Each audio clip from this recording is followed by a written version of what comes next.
We welcome on the phone the president of the Negro League Baseball Hall of Fame Museum, Bob Kendrick, who knew Monte pretty well. Good morning to you, Bob, and we're sorry for your loss, for baseball's loss. As we look back on the life and times of Monte Irvin, and as you knew him, was there ever any regret that he didn't have a chance to play a longer time in Major League Baseball, or was he very happy with his career when it was all said and done?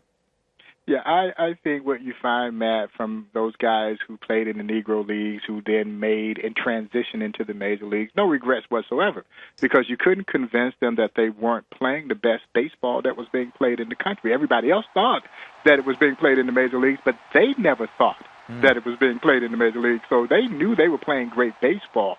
I think any regret from those guys in the Negro Leagues came from the older guys who were just too old to make it into the Major Leagues, and so they never got that opportunity.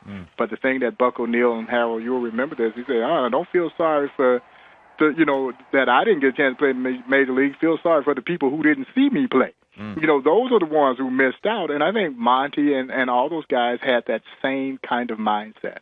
You know, Bob, the museum was founded in 1990, and obviously Buck O'Neil had a big part to do with it, but so did Monte Irvin.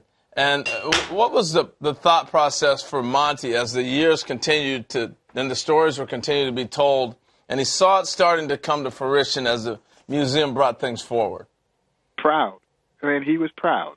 He was one of those founding members of the Negro Leagues Baseball Museum. I found a wonderful picture of he and Buck standing in that little one-room office when we started the museum back in 1990, and the expressions on their face, just emanated and radiated with pride because they felt like they were creating something that would finally enlighten folks about the history of the Negro Leagues, something that had toiled from a historical standpoint in anonymity for so long, and that their stories were finally going to be told. And certainly that is our job at the Negro Leagues Baseball Museum, is to make sure that the legacy of Buck O'Neil and Monte Irvin and all of those who preceded them lives on forever. A lot of people look at Monte Irvin and the different guys from the Negro Leagues, and they get into the Baseball Hall of Fame, and it's almost like, yeah, well, they got inducted because they played in the Negro Leagues. But really, those guys are getting inducted because they're such great ball players. Tell us a little bit about Monte as a ball player. Man, there was nothing Monte Irvin could not do on the baseball field. The Major Leagues saw a really, really good Monte Irvin. Monte Irvin was a superstar in the Negro Leagues. You have to keep in mind, he didn't get to the majors until he was 30 years old. And you alluded to some of the numbers that he put up in the clip leading into this segment.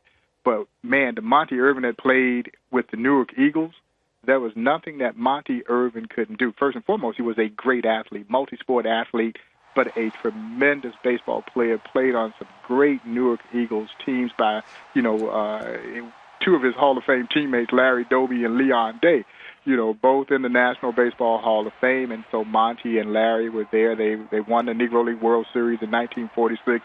They beat my man Buck O'Neil and the Kansas City Monarchs that season to win the World Series. And so, but, Monte, I think people do kind of believe that the fact that they went in because they played in the Negro Leagues, maybe they weren't as good as the guys who went in for their Major League careers. No.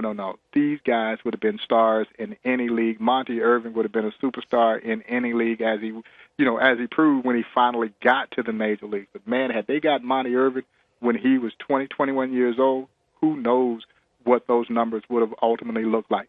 Hey, a couple things real quick. Take us back to the year he broke in. Didn't he break in with a bunch of guys at that time that came in from the Negro Leagues? Well, by the time Monte gets there, one of the things, and I saw a little bit of erroneous information out there floating around about the timeline in which he got in. People forget that in 1947, 5 guys break into the Major Leagues.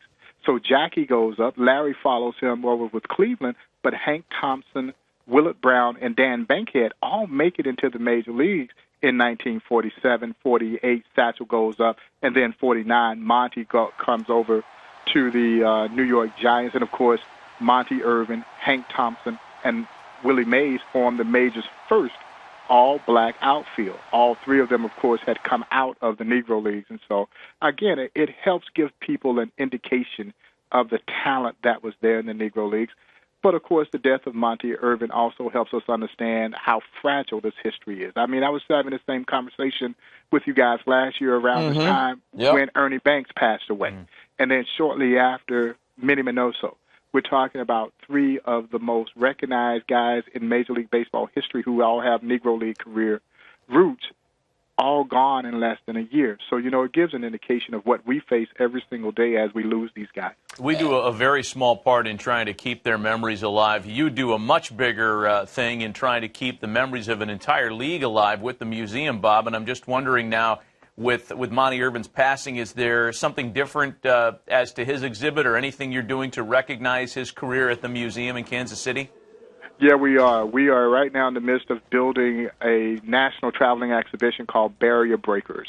And that exhibit, Matt, will be dedicated to Monte Irvin, who certainly was the Negro League's owner's choice to be the guy to break Major League Baseball's color barrier. But Monte had just gotten back from World War II, felt like he needed some time to get his baseball legs underneath him. He was having some contract squabbles with F.M. Manley as well, and ultimately declined that opportunity. Branch Rickey goes and then instead brings Jackie Robinson.